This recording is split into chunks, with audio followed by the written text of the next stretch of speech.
Seigneur bénisse abondamment tous les internautes, que la grâce de notre Seigneur Jésus-Christ vous soit multipliée. Nous rendons de multiples actions de grâce à Dieu.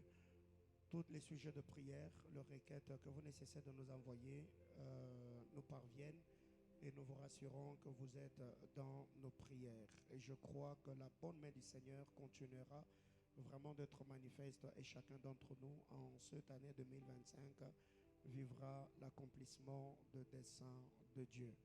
Alors ce soir, celui qui va nous apporter la parole, il n'est pas à présenter dans la maison, c'est le berger Emmanuel Kamaté, qui est le berger du département de la jeunesse.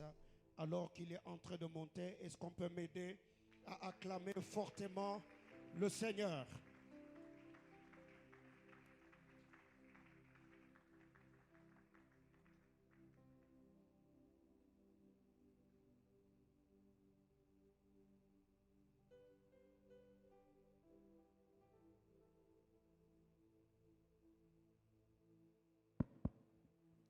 Je pensais qu'on était en train d'acclamer Dieu. Je pensais qu'on acclamait le roi des rois, le seigneur des seigneurs. Je pensais qu'on acclamait celui qui est capable de redonner la paix à l'est du pays. Est-ce que nous sommes en train d'acclamer celui qui est capable de décompter la situation à l'est du pays? Nous sommes en train d'acclamer Sabaoth. Nous sommes en train d'acclamer celui qui nous réunit encore ce soir. Nous sommes en train d'acclamer celui qui nous a accordé le souffle de vie et la bonne santé. Nous sommes en train d'acclamer celui qui nous permet d'être à l'abri du danger. Je voudrais te dire que pendant que tu es en train d'acclamer ici, à l'est du pays, on a d'autres qui sont sous des maisons, sous des tentes, sous des bétons, par peur qu'il y ait des balles perdues. Pendant que tu es en train d'acclamer Dieu ici, il y a d'autres personnes qui peut-être manquent de sommeil. Alors tu fais bien de l'acclamer en poussant des cris de joie et en demandant à Dieu, pendant que nous sommes en train de t'accorder notre ovation de ce soir, que tu te souviennes également à ceux qui sont à l'est du pays et qu'ils t'acclament aussi comme nous le faisons ce soir. Alléluia. Alléluia. Nous disons merci à Dieu pour le souffle de vie, pour la grâce qu'il nous accorde ce soir, afin que l'on puisse encore une fois de plus nous tenir au devant de vous et d'apporter la parole.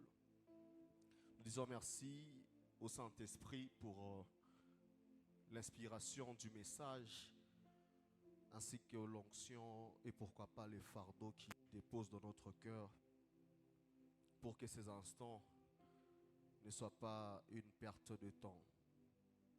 Nous disons merci également à notre Père, le prophète Paulin, pour la marque de confiance renouvelée à notre petite personne. Merci également à maman Patty, qui ne cesse de nous porter dans son cœur. Merci également au conseil des administrateurs, le berger Cédric Lengue, papa Trésor, maman Chantal, papa Carlos. Merci à vous également car vous êtes une bénédiction pour nous. Merci au Sec Alfred. Et merci également au comité des bergers, serviteurs, cordons du département, ouvriers. Que Dieu vous bénisse abondamment. Merci également à toi qui accepte de venir communier avec nous ce soir, malgré tout ce qu'il y a eu comme rumeur autour du climat, avec des tensions qui semblent s'annoncer et même par rapport à la pluie qui n'a pas cessé de menacer aujourd'hui. Je voudrais que tu acclames pour toi-même qui est venu ce soir. Acclame pour toi. Acclame pour toi. Acclame pour toi. Merci également aux internautes, vous qui nous suivez de partout. Nous vous disons merci de toujours garder cette allure. Jour pour jour, vous êtes avec nous en train de nous suivre au travers la technologie. Alors, je vais très vite nous proposer mon texte de base. Après quoi, je vais placer ma décoration et je vais décoller. Je suis dans le livre de 1 Samuel, chapitre 1er, verset 20. 1 Samuel, chapitre 1er, verset 20. Nous lirons jusqu'au verset 24. On peut s'élever pour honorer la parole. 1 Samuel, chapitre 1er. Jésus. De 20 à 24.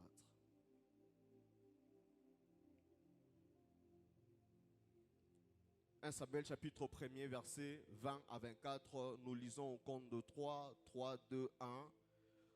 Dans le cours de l'année, Anne devint enceinte et elle enfanta un fils qu'elle nomma Samuel, car, dit-elle, je l'ai demandé à l'Éternel. Son mari Elkana monta ensuite avec toute sa maison pour offrir à l'Éternel le sacrifice annuel et pour accomplir son vœu. Verset 22, mais Anne ne monta point. Elle dit à son mari, lorsque l'enfant sera sevré, je les mènerai afin qu'il soit présenté devant l'Éternel et qu'il reste là pour toujours. Je voudrais qu'on revienne un tout petit peu sur le verset 22. Lis-le et comprends ce qui est dit par Anne. Mais Anne ne monta point. Elle dit à son mari, lorsque l'enfant sera sevré, je le mènerai afin qu'il soit présenté devant l'Éternel et qu'il reste là pour toujours. Et donc le fait que Anne ne monte pas, l'enfant ne monte pas non plus. Ce qui revient à dire que les mouvements de l'enfant vers le temple étaient conditionnés par les mouvements de la mère. Aussi longtemps que Anne ne bouge pas avec la famille, aussi longtemps que Anne ne bouge pas avec Elkana, l'enfant ne bouge pas non plus. Verset 23, la Bible déclare, Elkana, son mari, lui dit, fais ce qui te semblera bon. Attends de l'avoir sévré, veille seulement l'Éternel accomplir sa parole. Et la femme resta et elle allaita son fils jusqu'à ce qu'elle l'ait sévré. Quand elle l'eut sévré, elle les fit monter avec elle. Encore là, j'attire notre attention. Cette fois-là, lorsque l'enfant monte, il monte parce que sa mère monte. Alléluia. Cette fois-là, l'enfant, il monte parce que sa mère monte. Je libère ma première déclaration puisque nous parlons de la montagne de l'Éternel en cette année. Aussi longtemps que notre Père sera en train de connaître l'ascension dans chaque domaine de sa vie, toi également, tu seras en train de monter au nom de Jésus.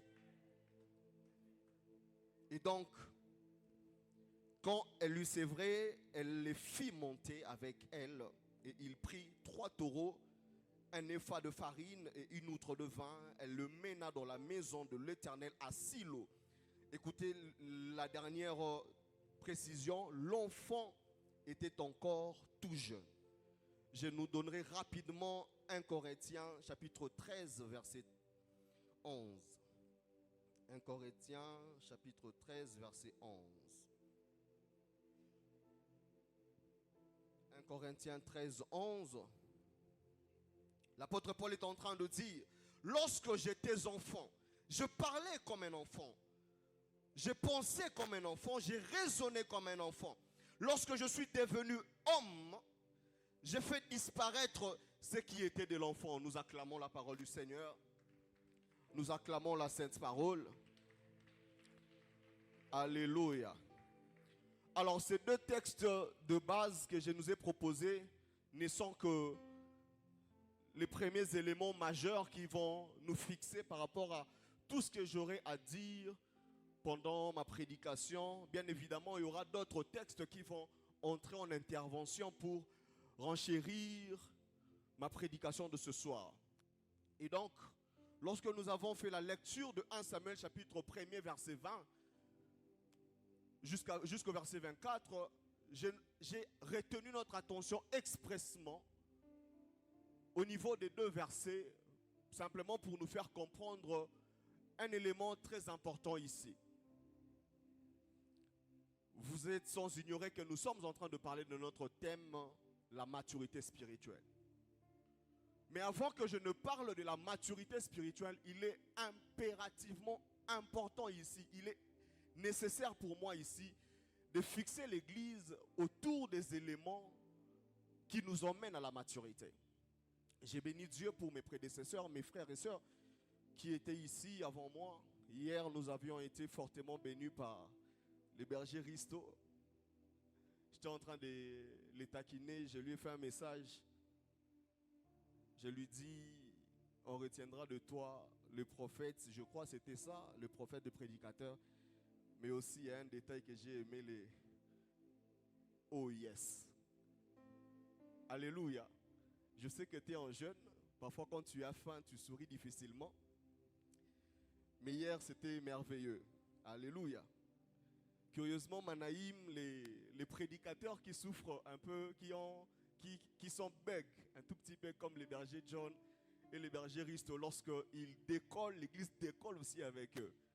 On a comme l'impression qu'à Manaïm, être bègue, c'est une qualité. Je ne sais pas.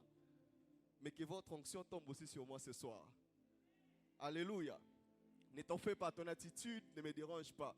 Je sais ce que j'ai prévu ce soir avec l'aide du Saint-Esprit. Et donc j'étais en train de dire, nous parlons sur la maturité spirituelle. Si je vais directement vers la maturité spirituelle, il serait peut-être compliqué pour nous de réaliser l'importance de ce que nous sommes en train de dire ce soir. Et donc la lecture du texte de 1 Samuel chapitre 1er, 20 à 24, vient nous fixer par rapport à un bon nombre de choses. Ça veut dire l'enfant ou les bébés, Samuel, dépendait du mouvement de sa mère. Le mouvement que l'enfant pourrait connaître ou pouvait effectuer dans sa vie était conditionné par les mouvements de la mère. Aussi longtemps, comme je le dis pendant qu'on lisait, aussi longtemps que la mère ne prend pas la résolution de monter, l'enfant ne monte pas. Aussi longtemps que la mère se décide de monter, l'enfant subit également la volonté de sa mère. Qu'est-ce que j'essaye de dire à l'église ce soir? C'est que Anne, ici, représente ce type de personnes qui avaient l'habitude de prendre ces paralytiques. Nous sommes dans le livre de Actes, chapitre 3, verset 2, qui les prenaient de quelque part et venaient les déposer devant la porte dite la Belle. Alors, alléluia. Ça veut dire cet homme, lorsqu'on les prenait, il était en train de subir la volonté des gens. Et jusqu'à les fixer au devant de la porte dite la Belle. Au-delà de la volonté, au-delà de la bonne volonté que cet homme pouvait avoir d'accéder au temple, sa condition ne lui accordait pas le droit d'y accéder.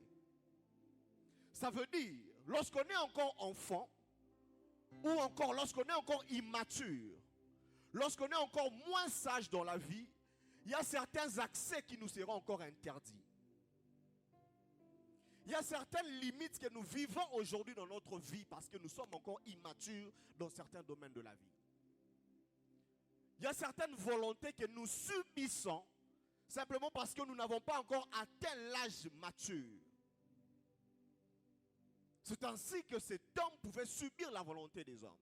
Église, rassurez-vous, je vais vous faire comprendre une chose, c'est que cet homme, ce qui bouillonnait dans son cœur, ce n'était pas de rester devant la porte de la Belle et demander l'argent, l'aumône. Ce qui brûlait au plus profond de lui, c'était d'accéder au temple. La preuve en est, lorsqu'il reçoit son miracle, la première des choses qu'il fait, c'est d'accéder au temple. C'est que tu peux avoir la bonne volonté de vivre certaines choses dans ta vie. Mais ta condition t'empêche à vivre cela. Et ce soir, par rapport à ce message, je voudrais que nous puissions soupirer, de sorte à ce que le Saint-Esprit puisse nous équiper pour que nous puissions sortir des limites établies par la volonté des hommes. Ça peut être la volonté établie par des hommes, ça peut être des lois des familles établies, ça peut être des décrets imposés. Mais parce que nous n'avons pas encore acquis en nous des performances, des potentiels, des capacités qui peuvent nous accorder les habiletés afin de les franchir, nous dépendons encore de cela.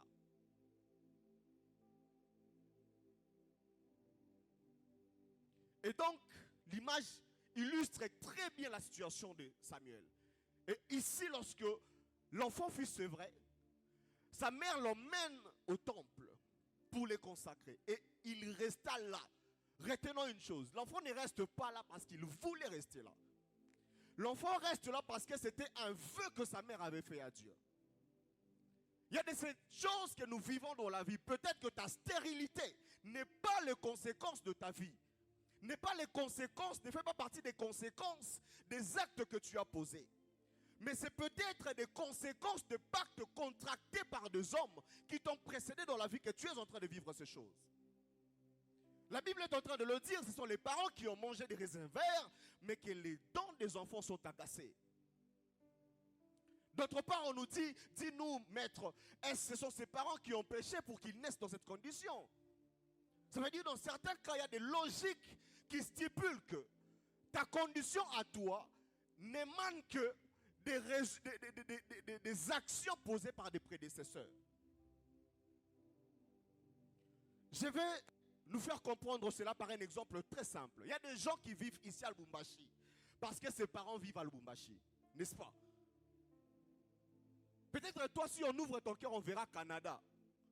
Mais parce que tes parents sont ici et les conditions ne te permettent pas d'aller là-bas, tu subis cela.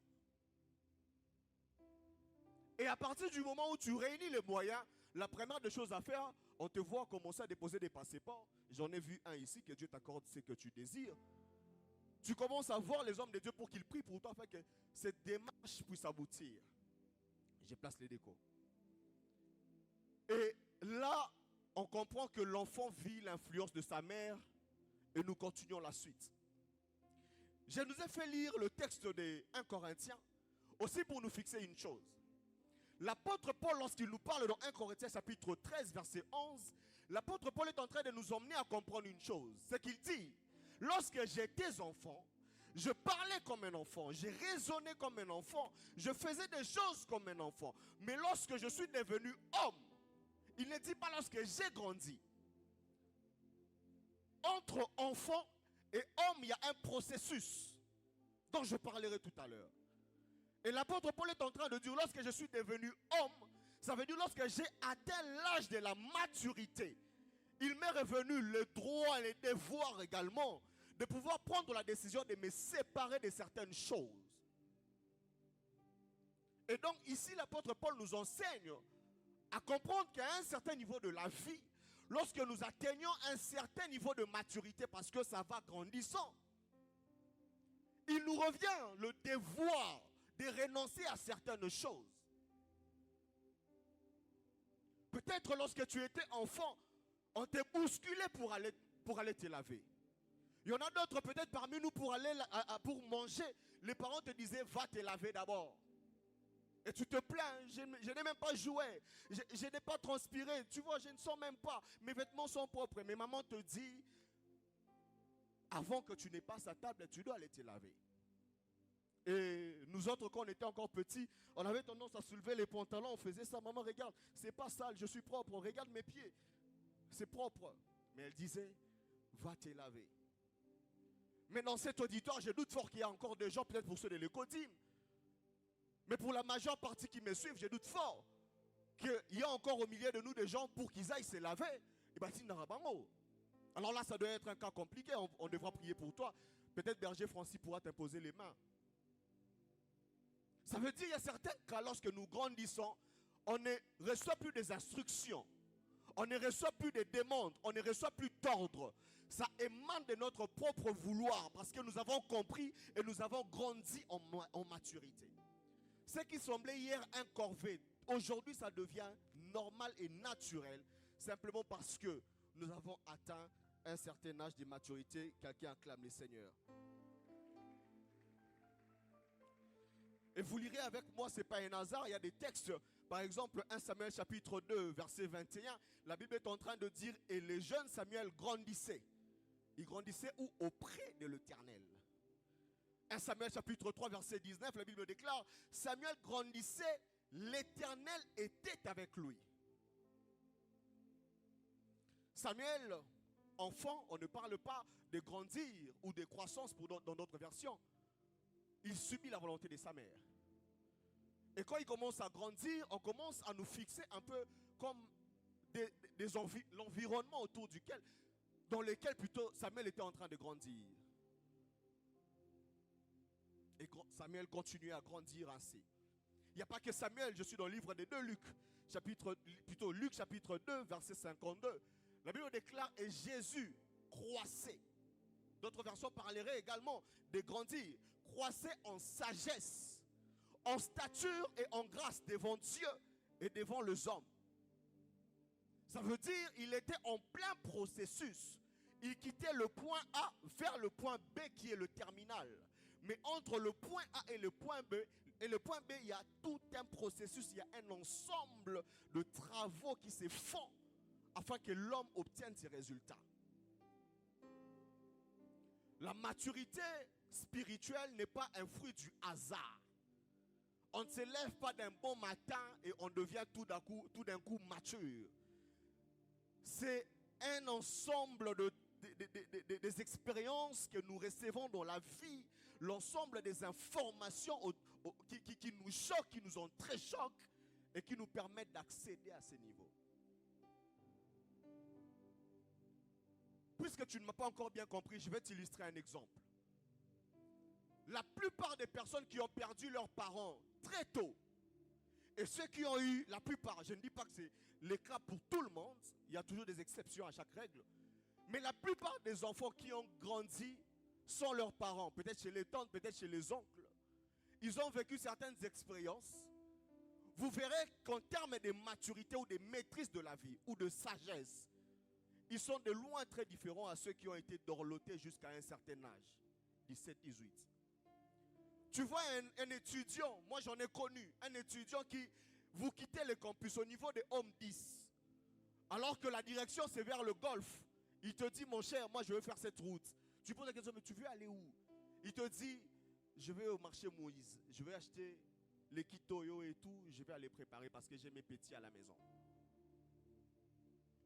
Pendant que pour les autres, après le campus, on va peut-être aller se détendre, jouer au billard, peut-être PlayStation ou encore le loisir pour se détendre, se relaxer les nerfs.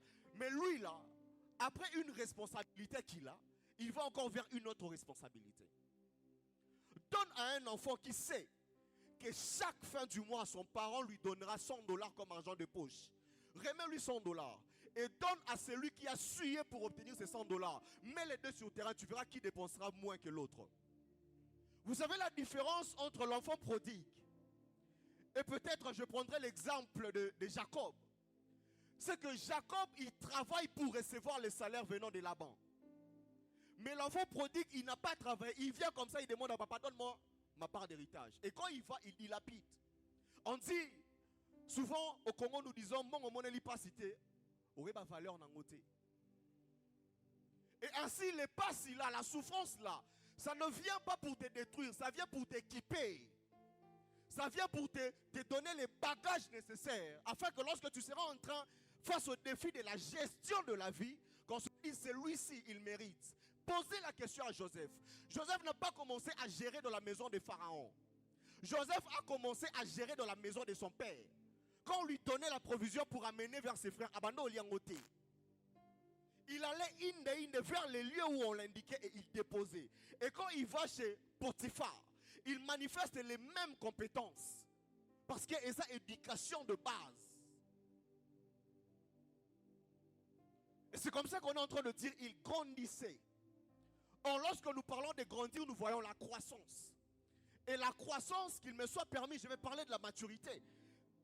Mais permettez-moi quand même, pour que l'on soit bien fixé. Je vais définir rapidement le mot maturité. Écoutez ce que Larousse nous dit. Maturité spirituelle. Mais je parlerai de la maturité parce que le spirituel, nous savons tous que c'est tout ce qui relève de l'esprit ou de l'âme. Ce qui émane de l'esprit ou de l'âme. Mais la maturité, là où il y a mon fardeau, et ça va donner directement l'essence au mot spirituel. Parce que nous parlons de la maturité spirituelle. Comprenez qu'il y a plusieurs types de maturité. Il y a la maturité de l'âge. Quelqu'un peut être mature en âge. 50 ans, 40 ans, 38 ans. Mais dans sa tête, c'est encore un adolescent. J'ai entendu une phrase, je ne sais pas si je l'ai lu quelque part. Quelqu'un a posté, il dit, j'ai rencontré des garçons hommes. Et j'ai rencontré des hommes garçons. J'ai rencontré des hommes de 18 ans. Et j'ai rencontré des garçons de 40 ans. Ça veut dire, la maturité de l'âge, il a obtenu cela. La maturité physique, il a la barbe, il a le physique qui va avec. Mais quand il ouvre sa bouche, vous vous posez la question, mais c'est comment dysfonctionnement entre la personne et ce qui sort de sa bouche. Et triste est mon cœur, triste est mon âme, quand aujourd'hui les pièges dans lesquels ma nation commence à tomber, c'est de commencer à normaliser ce qui est immature. Quelqu'un qui va sur TikTok, tapoter, il est en train de dire des choses des bouzobas et il a autant de likes. Nous sommes en train de renverser l'ordre de choses. La logique n'est plus à sa place. Nous entendons ce que Salomon est en train de parler dans son paradoxe. Les princes sont en train de marcher sur des chevaux. Et plutôt, les princes marchent à pied comme des esclaves. Et les esclaves marchent à pied et marchent sur des chevaux comme s'ils étaient des princes. Mais ce qui est bien, c'est que même la situation du prince en train de marcher à pied comme un esclave ne fera pas de lui un esclave. Et même lorsque les esclaves marchent sur des chevaux, ils resteront des esclaves. Et ma prière est le vœu de mon cœur. Et que Dieu t'accorde ta position dont il te voit vivre. Nous voulons normaliser ce qui est immature. Quelqu'un qui met les pantalons là, on trouve normal, c'est stylé. J'ai eu mal, je vais le dire. Un dimanche, si pas ici, je crois à la compassion. Qu'il est la balanda ou l'angula. J'étais en train de prier, j'étais à côté de maman Chantal. J'étais à côté de maman Chantal et pendant qu'on priait, j'avais la tête courbée. On finit la prière, elle me regarde et elle me dit, ah, mon fils, tu as les oreilles trouées. J'ai eu mal au cœur. Et à la fin du culte, j'étais obligé de la suivre, de lui dire, maman, quand j'étais adolescent avec le judo et le mouvement de la masse des amis, j'ai fait ça. Mais en ces temps-là, ça paraissait normal. Mais pourquoi est-ce que je les ai enlevés quand je me suis converti? C'est là que l'apôtre Paul dit, lorsque j'ai grandi et que je suis devenu un homme, j'ai fait disparaître de moi tout ce qui est enfant. La maturité consiste aussi à se détacher, à se séparer et à renoncer aux choses qui nous ramènent encore dans l'enfance. Montre-moi des choses que tu as eu à renoncer dans ta marche avec l'Éternel. Je te parlerai de ton niveau de maturité. La maturité ne se proclame pas. La maturité, ça se vit. La maturité, ça se prône pas. La maturité, se témoigne. Vous savez, lorsque un immature prend une décision et un mature prend une décision, ce qui va les distinguer les deux, c'est le temps. Laisse les deux, accorde aux deux le temps. Et vous verrez que les matures avaient raison. C'est comme ça que, là où les autres sont en train de dire des choses, où peut-être on peut se permettre de se dire, mais quelqu'un comme Pierre, autant de fois il marche avec Christ, il ne comprend toujours pas les notions. Là où il doit faire ceci, il coupe l'oreille. Là où il doit faire ceci. Christ est patient. Et avec le temps, on finit par lui donner raison. Là où les apôtres n'avaient pas approuvé le choix de l'apôtre Paul comme le 12e apôtre, afin qu'il puisse travailler dans le ministère de Christ. Avec le temps, ils ont fini par donner Christ raison. Vous savez, il y a une phrase que j'aime qui dit quand tu vois Dieu dire créons l'homme à notre image et à notre ressemblance, le Dieu saint, mais qui dans un tel projet, il prend la boue, il prend la terre pour créer un projet qui paraît qui a pour objectif de lui ressembler, mais il va vers la boue. Laisse-le le temps.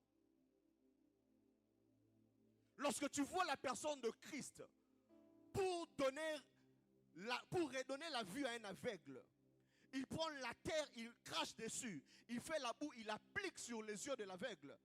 Ne dis pas que c'est sale. Il sait ce qu'il est en train de faire. Et les matures, c'est le temps qui nous révélera qui est vraiment mature et qui ne l'est pas. Alléluia. Et donc je disais, la maturité est une période de la vie humaine caractérisée par les pleins développements physiques. J'ai parlé de la maturité corporelle.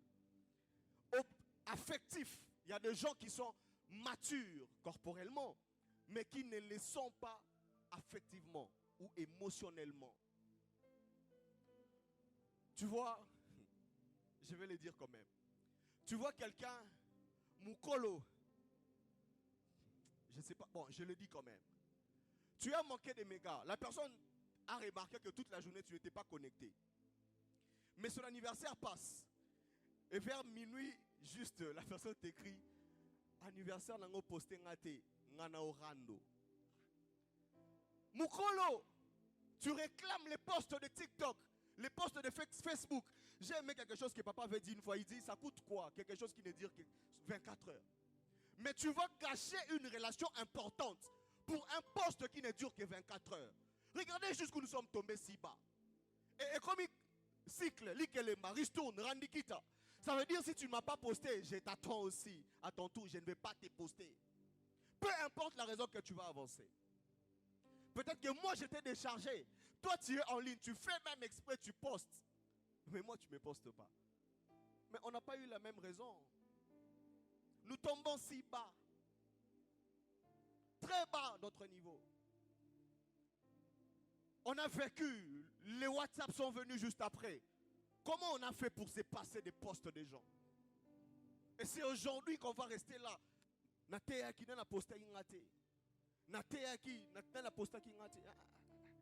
Jésus n'a pas donné sa vie pour qu'on nous poste sur des statues. Jésus a donné sa vie à la croix pour qu'on les poste dans le cœur des gens. L'apôtre Paul est en train de dire, j'ai peint l'image du Christ dans vos cœurs. C'est ça l'objectif. Christ n'a pas donné sa vie à la croix pour que l'on vienne ici, on prêche et on attend des postes. Non. On doit se demander combien de gens avons-nous bénis. J'ai aimé les fardeaux que le frère Risto a fait mention hier quand il prêchait et quand il parlait des âmes. Que Dieu vous bénisse, berger. Ne soyons pas dans la futilité. Ce sont des signes de l'immaturité. Ce sont des signes de l'immaturité. Et donc, comme je disais, affectif et intellectuel, toujours le développement. Et la maturité souvent intervient à force de l'âge. C'est plus nous grandissons, plus nous sommes en train d'acquérir de l'expérience.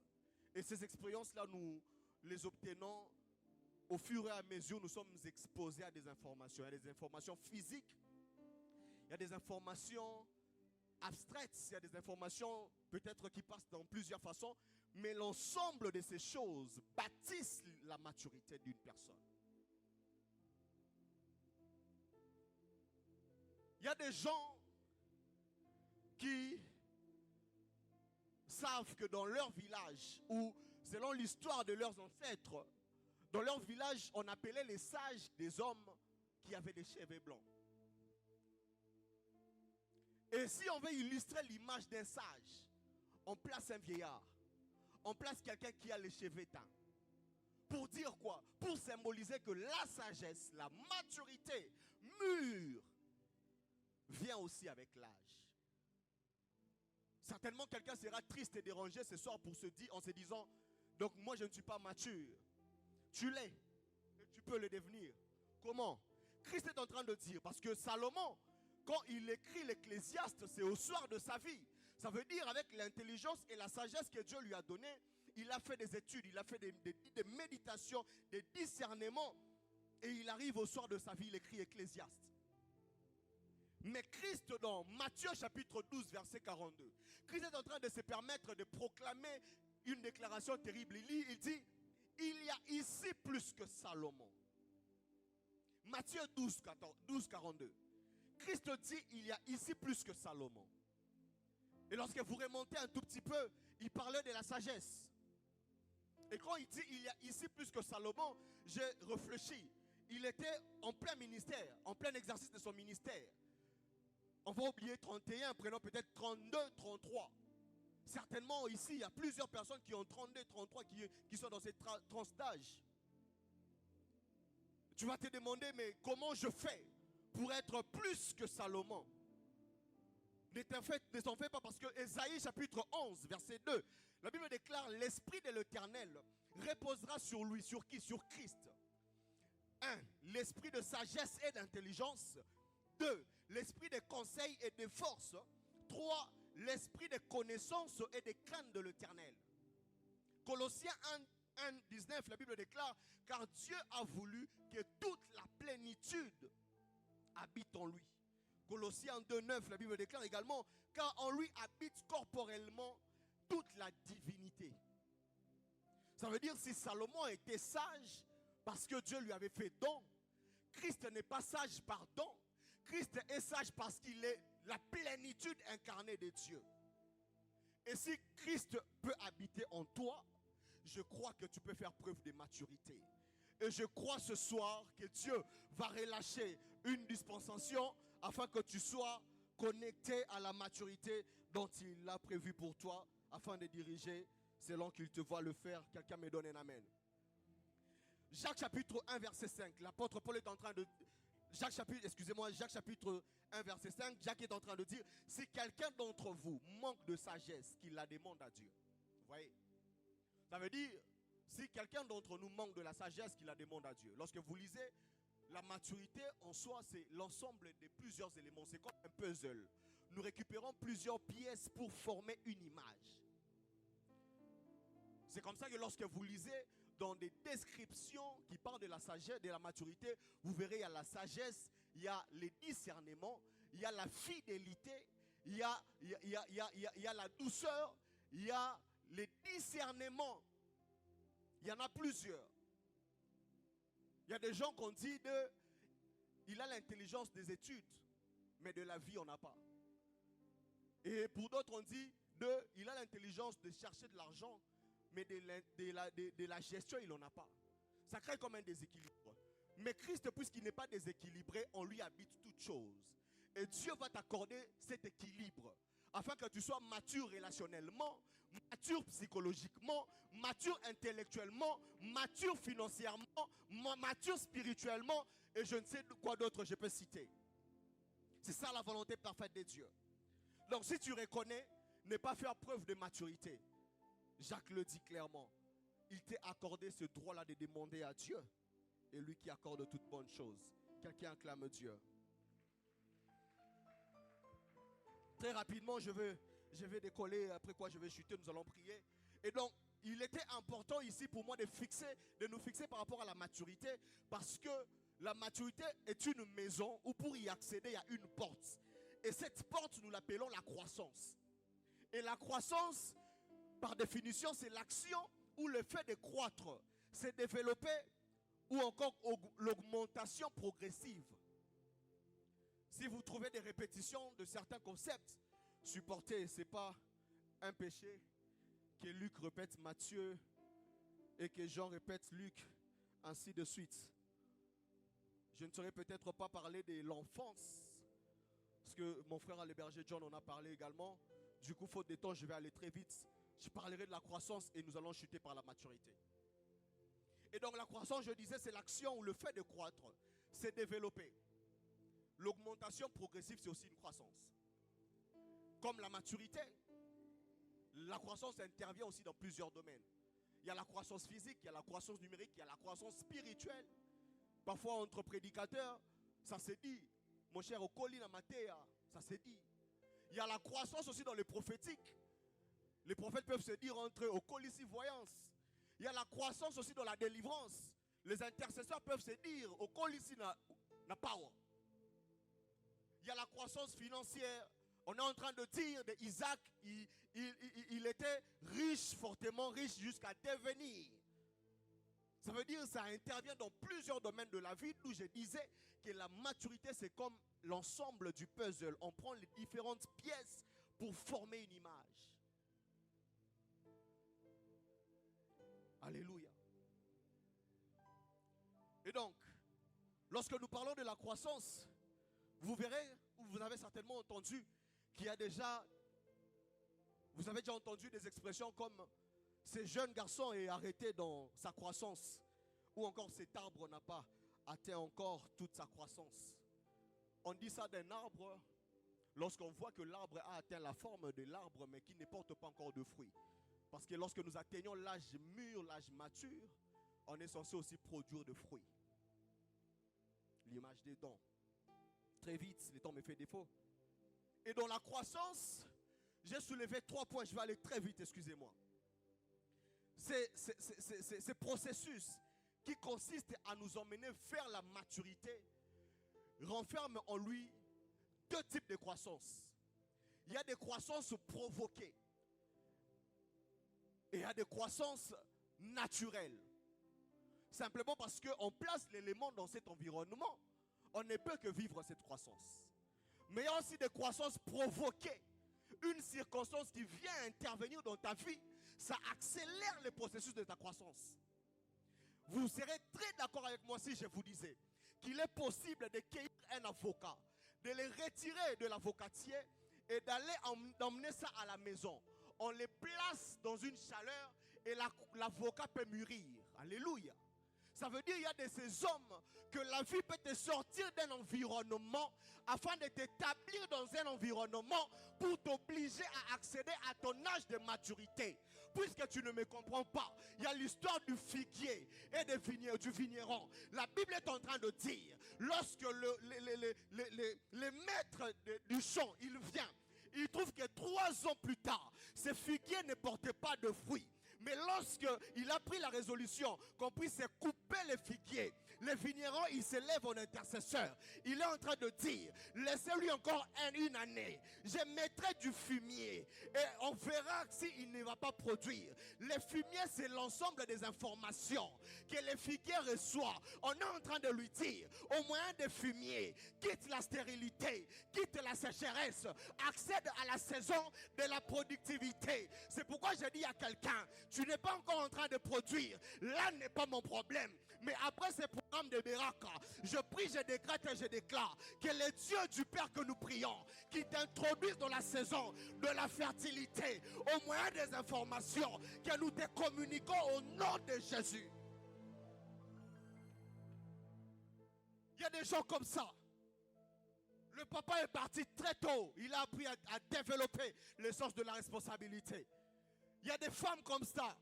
Parfois, on les appelle les mapas. Il y a mon maman et mon papa. Les mapas. Il y a mon maman et mon papa. Le mari est parti très tôt. Elle est restée avec les enfants. C'est elle-même qui doit veiller sur l'éducation des enfants. Et c'est toujours elle qui doit chercher l'argent pour venir éduquer les enfants. Il y a des hommes comme ça, qui les parents sont partis. L'aîné est parti. L'oncle est parti. La grand-mère vous a tourné les dos. Les tantes vous ont tourné les dos. Tu te regardes toi seul. Avec cette responsabilité, c'est toi qui dois te lever afin de lutter pour eux. Il y a des gens qui fonctionnent comme des parapluies. On dit moi pour la moula, qui ne va pas battre la main. Ma prière est levée de mon cœur ce soir. C'est que toute personne qui occupe cette position dans sa vie, que Dieu lui ferait une porte où les finances sera facile. Ça fait très mal. Ça fait très mal. Très vite, je vois une image sur internet. Un professeur, il était comme en train de diriger une école primaire. Je crois 5e ou 6e. Un enfant venait toujours en retard. Toujours en retard. Et les professeurs, à chaque fois que l'enfant arrivait, il lui demandait de tendre sa main et il mettait les coups de fouet. L'enfant, il partait s'asseoir. Ses amis se moquaient de lui. Une fois, il pleut. Le professeur a été retardé par les embouteillages. Il voit l'enfant au coin d'une avenue en train de pousser la chaise roulante de sa maman jusqu'à la placer au coin de l'avenue. Parce que la maman était aveugle. Au-delà d'être aveugle, elle était paralytique. Et elle arrivait là au moyen des efforts de son enfant. Elle pouvait demander l'argent.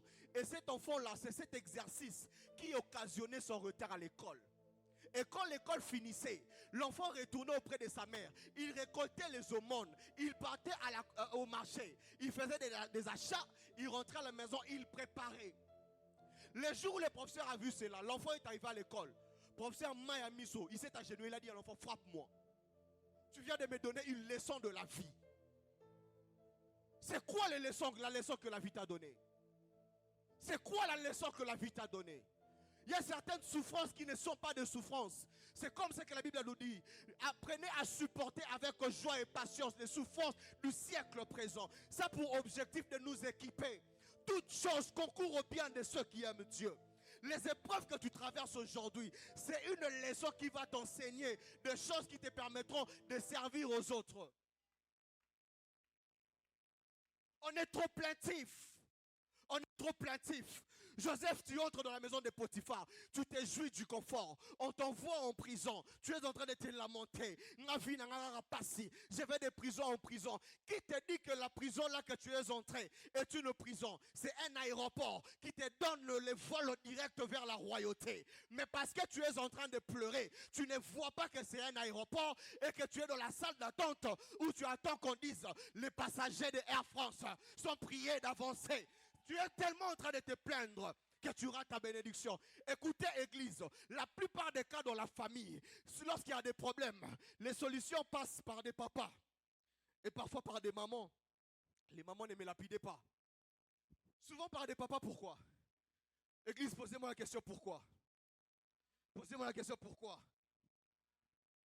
Lorsqu'il y a un problème, l'enfant peut se plaindre. L'enfant, il va chez maman. Maman reçoit la requête de l'enfant. Maman sait qu'elle va recommander la situation au père. Et c'est au père d'aller chercher la solution.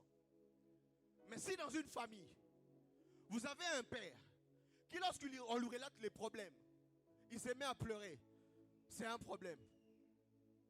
C'est comme ça qu'il y a des pères qui, ils ne savent pas où trouver la solution.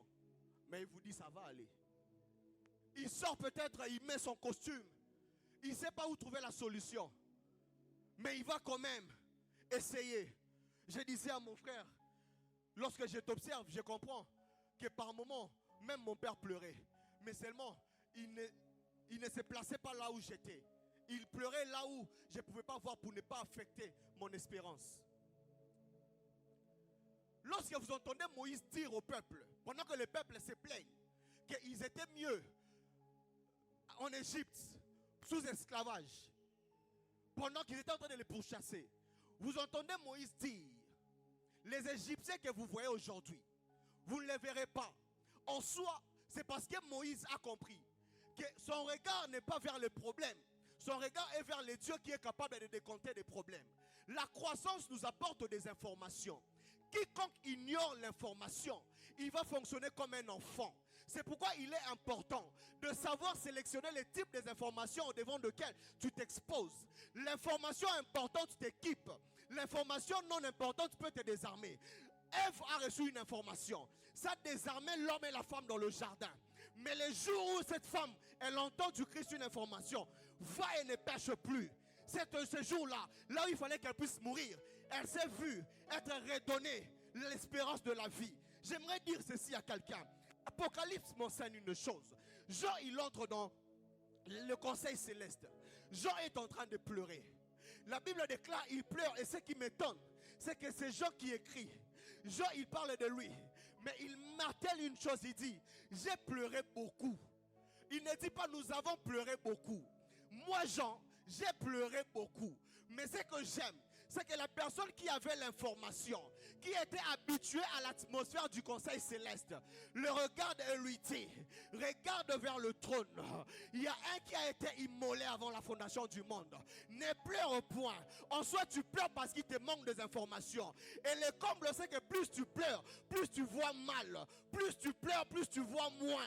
Plus tu pleures, plus tu vois moins. Si tu ne me comprends pas, je te dirais que Agar, pendant qu'elle était en train de pleurer, il a fallu qu'on lui dise, regarde, regarde, il y a un puits d'eau. Quand tu pleures, les larmes t'empêchent de bien voir. J'aimerais dire ceci à quelqu'un. Pendant que cette souffrance semble te dépouiller, pendant que cette souffrance semble t'accabler, n'écris pas de lamentations. Toi, sois comme Paul dans la prison avec Silas. À la place de pleurer, mets-toi à célébrer Dieu. À la place de pleurer, mets-toi à célébrer Dieu. Ne pleure pas. Tu pleures parce qu'il te manque des informations. Or, le but de la croissance vient pour nous apporter également des informations. Il y a les informations de l'extérieur. Il y a les informations de l'intérieur. Les jours où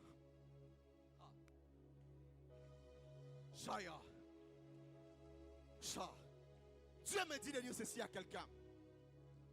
Aussi longtemps que Samuel demeurait à écouter les informations de Élie sacrificateur, il restait là en train de travailler dans la sacrificature, mais en train d'essuyer les ustensiles. Les jours où il a entendu les informations venant de la part du Seigneur, Ça l'a fait quitter de celui qui s'est limité à essuyer pour devenir celui qui était capable de descendre et d'annoncer les oracles de l'Éternel. Mais il ne s'arrête pas là. La croissance va grandissant.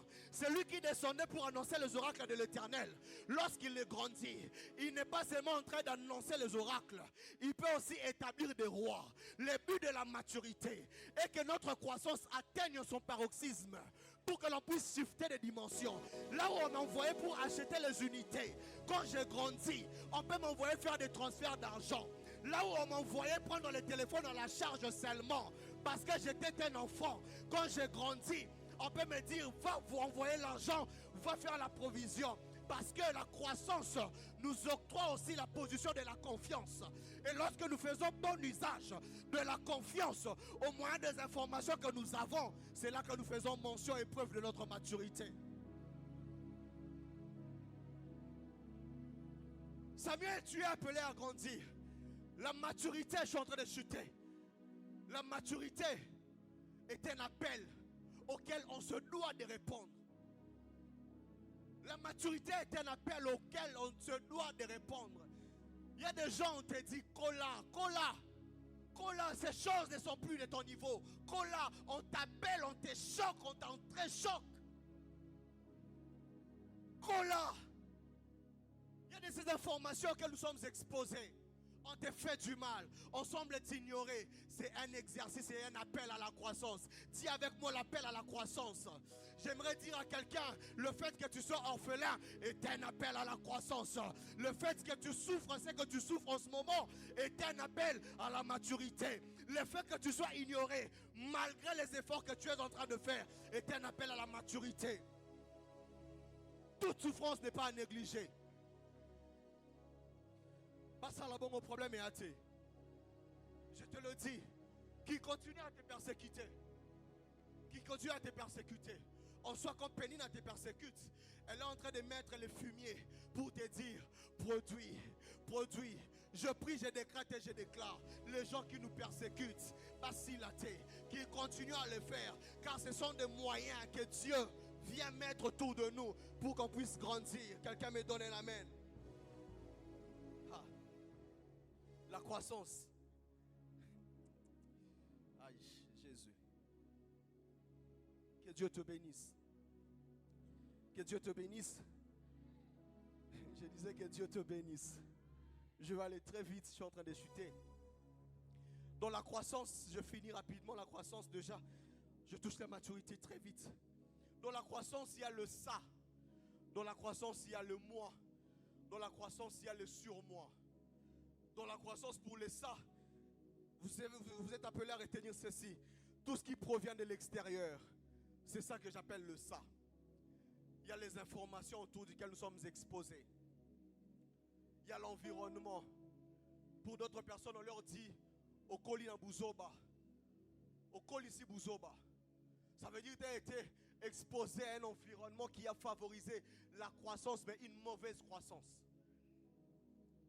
Il y a l'environnement. C'est comme ça que vous lirez Luc chapitre 13 verset 7 à 9. J'ai parlé du figuier. Quand j'ai parlé de ça, j'ai dit l'environnement, l'alimentation également. Il y a l'enseignement et les circonstances. Vous lirez Luc chapitre 13 verset 9. J'ai parlé du figuier. Je parlais également de 1 Samuel chapitre 9 verset 23 à 24. Là c'est Samuel. Il reçoit l'instruction de oindre Saül. Mais quand vous lisez dans 1 Samuel chapitre 13, plutôt 1 Samuel chapitre 9 verset 23 à 24, Samuel est en train de donner l'instruction au cuisinier. Et lorsque Saül arrive, Samuel il reçoit l'instruction de oindre Saül pour la royauté. Mais Samuel il parle au cuisinier, il lui dit, sors-moi la partie dont je t'avais dit de garder, l'épaule dont je t'avais dit de mettre de côté. C'était un repas voulu, prévu pour Saül. Pourquoi seulement l'épaule? Je ne sais pas entrer dans le détail, le temps me fait défaut. Il y a des éléments sur ça. Parce qu'il était appelé à travailler dans la royauté. Il a fallu un repas d'intronisation, un repas d'initiation, un repas qui lui donne les mandats et l'autorité, au-delà duquel il viendra aussi s'asseoir l'onction royale. Vous avez 1 Corinthiens chapitre 3, verset 2. La Bible est en train de dire, je vous ai donné le lait et non de la nourriture solide, car vous ne pouviez pas la supporter. La croissance exige aussi des types d'alimentation. Un enfant qui était bébé, il a son repas.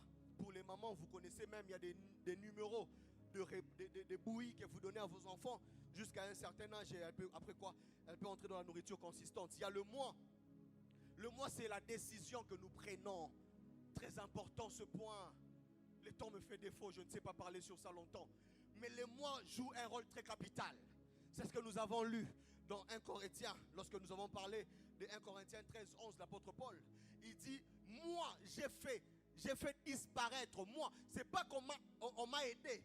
C'est pas qu'on m'a obligé.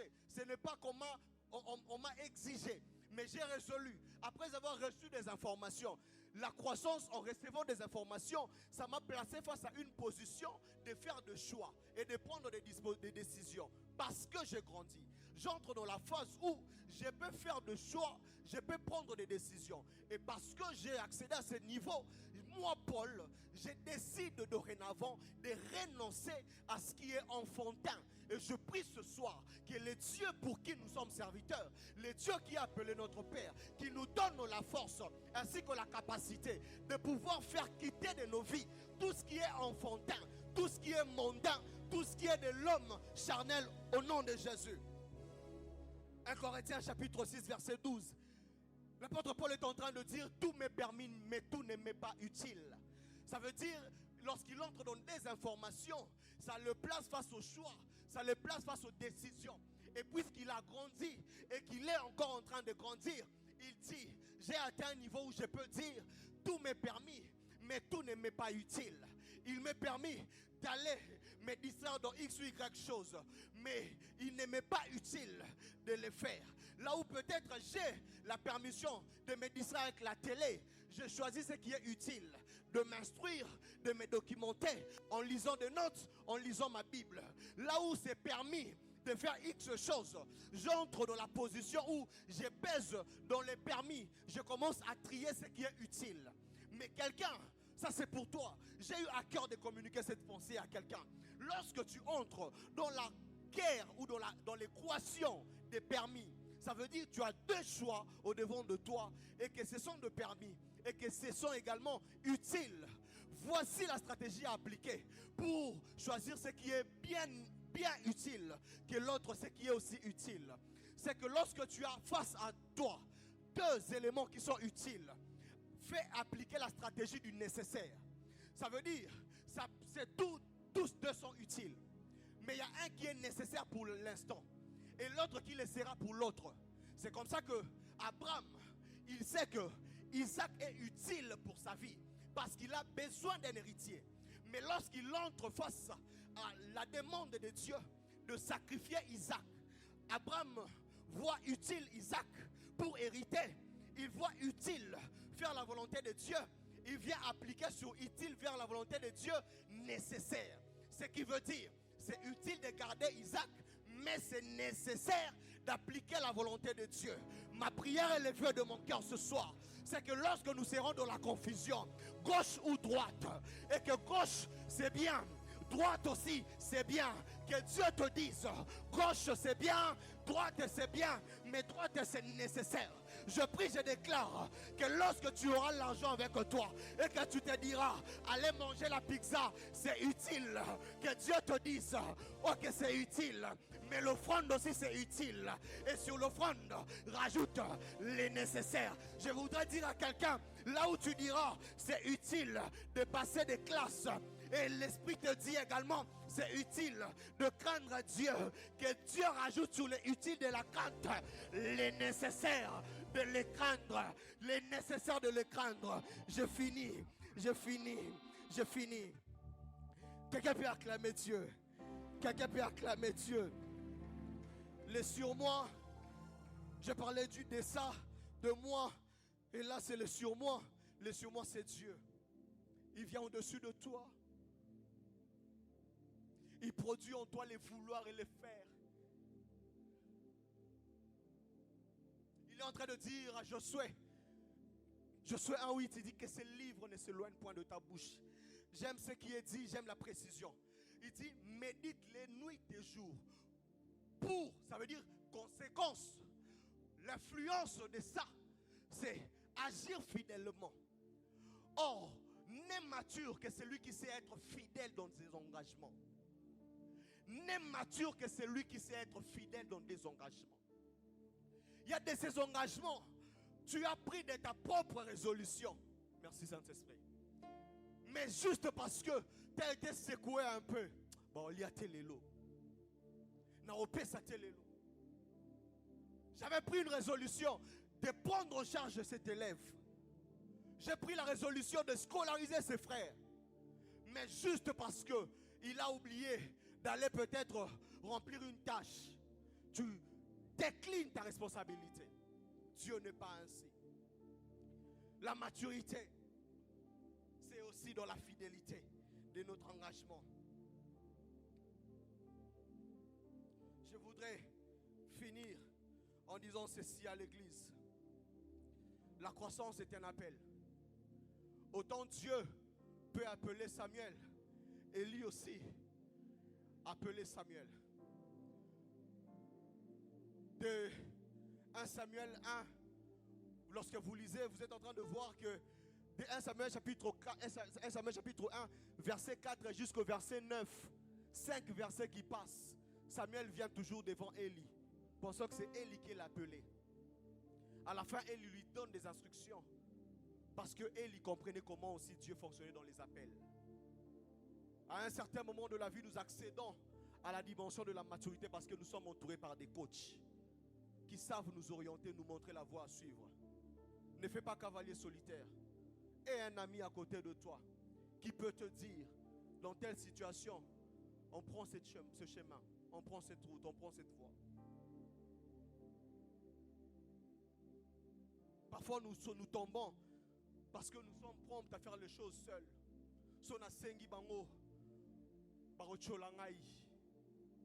Sinon, si tel était le cas, dans la Bible, on n'allait pas nous enseigner la notion de demander, vous trouverez. Mets de côté ton orgueil. Tu échoues lamentablement parce que tu te laisses tromper par ton orgueil. La maturité se témoigne aussi par l'humilité.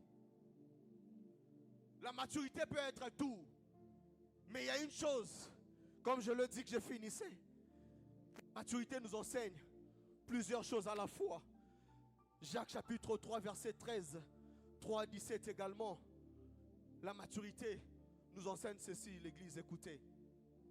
Matthieu chapitre 24 verset 45 à 51. La Bible est en train de dire, quel est donc ces serviteurs fidèles et prudents que son maître a établi sur ces gens pour leur donner la nourriture au temps convenable. La prudence et la fidélité sont des signes de la maturité. Tu es prompt dans tes voies à agir parce que tu n'es pas mature. La maturité nous enseigne à vivre dans la prudence et dans la fidélité. Luc chapitre 19 verset 15 à 26. On parle de deniers, un denier, on parle de 5 deniers, on parle de 10 000. La maturité nous enseigne également la notion de la productivité. La maturité nous enseigne, ça c'est pour nous église, la maturité nous enseigne à être les types de pères de Job et non pas les types de pères de Noé. Ça c'est ce que nous enseigne la maturité spirituelle.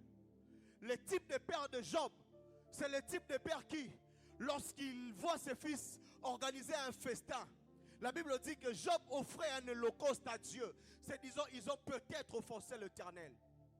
Dans les peut-être, ils ont offensé l'Éternel. Job, il trouve un office pour exercer pour le bien de ses fils. Mais Noé est ce type de père qui, le fils a commis un forfait. Mais à la place d'appliquer la notion du pardon, tu viens, tu maudis. La maturité nous enseigne à être prompte dans le pardon et lent à la condamnation. Vous serez très d'accord avec moi que le père de l'enfant prodigue, lorsqu'on parle de l'enfant prodigue, lorsqu'il a pris la conscience de son erreur, il rentre avec beaucoup de lenteur. Son père, lorsqu'il l'aperçoit de loin, il soulève sa robe, il court vers le fils. Le père est zélé à accorder le pardon, pendant que le fils est en train de traîner ses pas à cause de la culpabilité. Je voudrais dire ceci à l'église, c'est que la distance qui sépare la culpabilité de ton cœur est trop petite à celle qui te sépare de celui que tu dois pardonner. Ça veut dire, sois prompt à pardonner, parce que tu ne sais pas à quel moment la culpabilité peut les désorienter. Il était en train de venir. Peut-être que si le père était là en train de le regarder, le fils allait se dire, mon père me juge, je rentre. La maturité nous enseigne à être des leaders qui sont prompts à accorder des pardons. Christ, autant de fois, Pierre a fauté. Autant de fois, Pierre a fauté. Il vient, on vient l'arrêter. Il coupe l'oreille. Christ ne le blâme pas. Il soigne le dégât. Je comprends par là que si on avait aussi arrêté Pierre pour son crime d'avoir coupé l'oreille, peut-être que lorsque les autres seraient dans la chambre haute en train de chercher la face de Dieu, Pierre serait en prison. Et celui qui doit prêcher l'évangile pour qu'il y ait conversion va rater sa saison simplement parce que tu n'as pas su accorder les pardons. Leader des départements, cordon et coordonnateur, les pères établis sur nous, la promptitude dans le pardon. La Bible est en train de déclarer, il fut immolé avant la fondation du monde. Les péchés interviennent lorsque le monde est créé. Mais avant que le monde ne soit créé, lui, il a été déjà immolé. Prédisposé à accorder les pardons. La vraie maturité spirituelle, oublie tout, mais n'oublie pas ceci. La vraie maturité spirituelle nous enseigne à renoncer à notre propre volonté. Parce que la vraie maturité spirituelle nous ramène à l'étape de l'enfance. La Bible est en train de dire ceci. Dans Jean chapitre 21 verset 18. Écoute ça très bien. Jean chapitre 21 verset 18. La Bible déclare, la plus grande dimension, ça c'est moi, la plus grande dimension de la maturité. Jean chapitre 21 verset 18. Qu'est-ce que la Bible dit? Lorsque tu étais jeune, tu te scindais les reins. Tu allais où tu voulais. Mais lorsque tu es devenu vieux, c'est quelqu'un d'autre qui te scindra les reins et qui t'emmènera où il veut.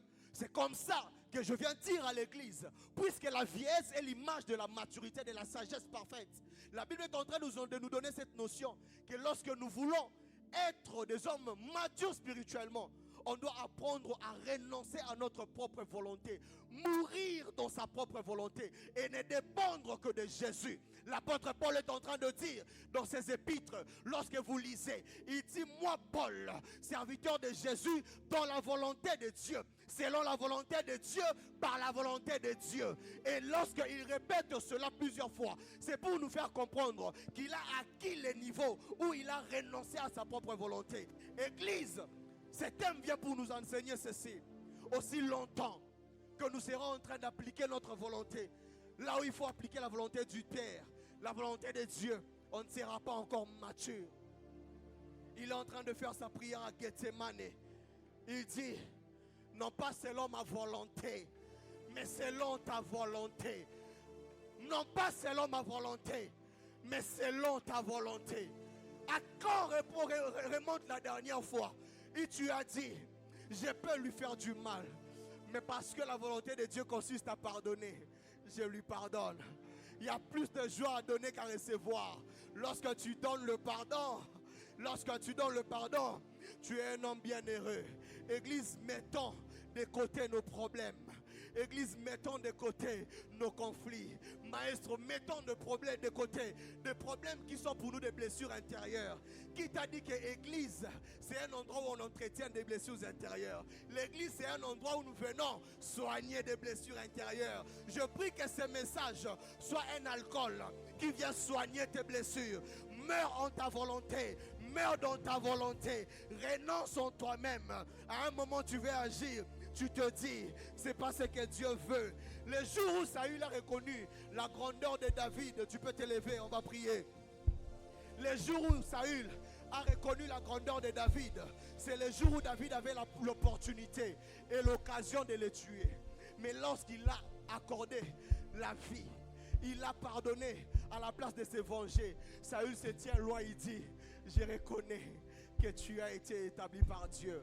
Parfois ta grandeur et ta maturité se reconnaît par ta capacité à pardonner. N'attends pas forcément qu'on vienne te demander pardon. Il s'écria à la croix, Père, pardonne-leur. Avant qu'on ne puisse demander pardon, il demanda pardon. Je prie ce soir avec toi que Dieu te donne un cœur à renoncer à toi-même. Tu peux commencer à prier Dieu.